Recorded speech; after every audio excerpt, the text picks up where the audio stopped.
మీ అందరికి ఒక కాయలు చూపిస్తాను. ఈ కాయలు కనబడుతున్నాయి కదా, ఈ కాయలు వచ్చేసి షుగర్ కాయలు. ఇవి షుగర్ ఉన్న వాళ్ళకి చాలా మంచిదంట. దీన్ని స్వీట్ కూడా చేయొచ్చు అంట. దీని పేరేంటో ఐడియా లేదు నాకు, మీకు తెలిస్తే కామెంట్ చేయండి. కానీ షుగర్ ఉన్న వాళ్ళకి మంచిది. మామూలుగా ఉన్న వాళ్ళు కూడా తినొచ్చు అంట జ్యూస్ చేసుకొని. కాయలు కోసాక మళ్ళీ మీకు చూపిస్తాను ఒకసారి. నేను మా అమ్మమ్మ వాళ్ళ ఇంటికాడ ఉన్నాను, అక్కడ ఉంది పాదు. మొత్తానికైతే మేము ఇగో షుగర్ కాయలు అయితే తెంపుకున్నాము. దాని పువ్వు చూడండి ఎంత బాగుందో. దాని పాదు కూడా మీకు చూపిస్తా. కాయలు అయితే ఇవి షుగర్ కాయల పాదు అయితే ఇగో ఇలా ఉంటుంది అనమాట. మొత్తం కనిపిస్తుందా? ఇప్పుడు ఇవన్నీ కోసేసాం మేము. ఇంకా చిన్న చిన్న పిందులు ఉన్నాయి. ఇవి పాదికే కాస్తాయి. ఇవి హెల్త్కి చాలా మంచిది. షుగర్ అనే కాదు, మిగతా దేనికైనా కూడా మంచిగా యూజ్ అవుతాయి అంట. అవి ఎలా ఉంటాయో ఏంటో కూడా నేను కట్ చేసి చూపిస్తాను. అవి చాలా పైకి ఉన్నాయి, అవి అందట్లేదని కోయలేదు. పాదు అయితే ఇగో ఇలా ఉంటుంది మొత్తం. తర్వాత ఇంకొకటి కూడా చూపిస్తా. మా అమ్మమ్మ తమలపాకుల చెట్టు పాదు వేసింది, అది కూడా చూడండి ఎంత బాగుందో. పైకంటే వెళ్ళిపోయింది అది కూడా. ఈ తమలపాకులు నాటు తమలపాకులు అంటారు కదా, అవి అన్నమాట. సో ఫైనల్గా ఇక్కడ చూడండి, ఆంధ్రాలో వచ్చేసరికి అమ్మమ్మ వాళ్ళ ఇంటికాడ అయితే మొత్తం కరివేపాకు చెట్లు. అక్కడైతే 10 రూపాయలు కొంచెం ఇస్తారు. ఇక్కడైతే ఎంత బాగున్నాయి. ఇగో పెద్దది కరివేపాకు చెట్టు. మా చిన్నప్పటి నుంచి పెంచుతుంది మా అమ్మమ్మ దీన్ని అయితే. ఓకే, నెక్స్ట్ వచ్చేసి ఇవి కాయలు, షుగర్ కాయలు ఇవి. దాని పువ్వు ఇది, పాదు చూపించాను కదా. ఇంకొకటి వచ్చేసి మామిడికాయలు.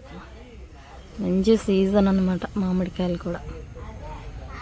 బాగున్నాయా అంటే కామెంట్ చేయండి. మొత్తం ఈ పక్కన వచ్చేసేమో పంట పొలాలు ఉంటాయి. అవిగో అన్ని పంట పొలాలు. మాకు కొబ్బరి చెట్లు, సీతాఫలం చెట్లు, సపోటా చెట్లు, కొబ్బరి చెట్లు, ఈ కాయలు చూసారు కదా ఇప్పుడు ఎలా ఉన్నాయో నేను కోసి చూపిస్తాను మీకు, సరేనా? కాయ అయితే కట్ చేసి చూపిస్తాను నేను. లోపల ఎలా ఉంటుందో చూద్దరు. చాలా గట్టిగా ఉంది ఇది. అమ్మా తెగుతలేదు. పైన తొక్క అయితే చాలా గట్టిగా ఉంది. కనీసం ఇది మొత్తం కొబ్బరి చిప్పల్లా ఉందన్నమాట గట్టిగా. ఈ లోపల వచ్చేసి అయితే ఈ గుజ్జు కనబడుతుంది కదా, చక్కగా నీట్గా వీటిని తీసుకొని మనం జ్యూస్ చేసుకోవాలన్నమాట. చాలా మంచిది. దీన్ని స్వీట్ కూడా చేసుకోవచ్చు. బెల్లం బాగా పాకం పట్టేసుకొని ఆ పాకము తీగ పాకం వచ్చాక ఇది మొత్తం అందులో వేసుకుంటే స్వీట్ కింద కూడా మనం చేసుకోవచ్చు. బర్ఫీ స్వీట్స్ అంటారు కదా, ఆ టైప్లో వస్తుంది.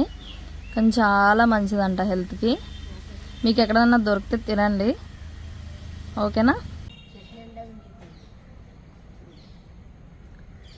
ఇప్పుడు ఈ కాయ నేను తిని చూపిస్తా. అంటే జ్యూస్ కాదు, నార్మల్గా కూడా తినొచ్చు అంట. నేను ఇంకా బ్రష్ కూడా చేయలే, తినేస్తున్నాను.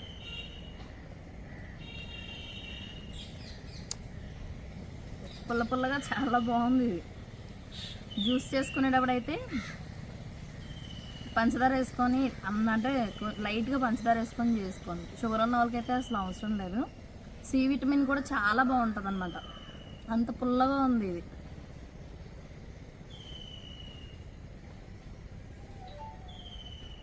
మీరు కూడా ట్రై.